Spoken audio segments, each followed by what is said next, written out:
one of the things about the partnering that came up earlier today is the fact is, when you have a company your size that runs that much in programming, you obviously have an infrastructure, et cetera.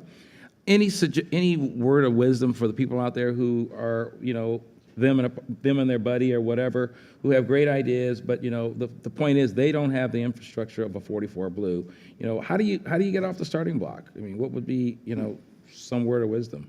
Well, I think what Neil and Nancy were saying is great advice. I think if you can find a production company partner like Phil, like if you have a great game show idea, okay, you look for the content creators and producers who are doing the kinds of shows that you just came up with. If it's a great format, this is the guy to go to.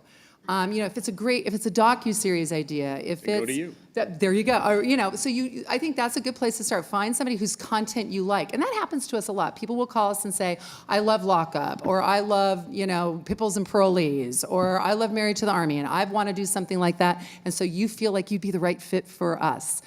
So I think if you can do that and partner with a production company that will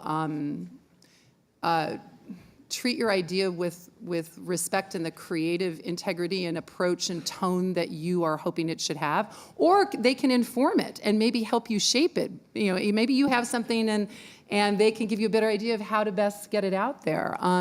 That to me is probably the best way to get out of the starting blocks. Almost everybody has had to partner with someone to begin with, because it is super hard, and I think Nancy and Neil can speak to it more easily, to have a person who's never produced a show sell to a network, because the network's going like, okay, we're about to hand you guys, millions of dollars. And one thing that we and what Phil did, we know we're on the hook for delivering that to Nancy and to Neil.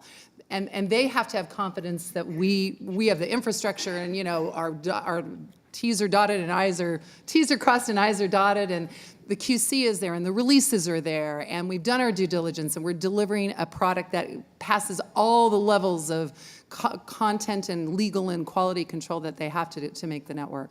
So an individual is probably hard to buy from because they don't necessarily have that, right?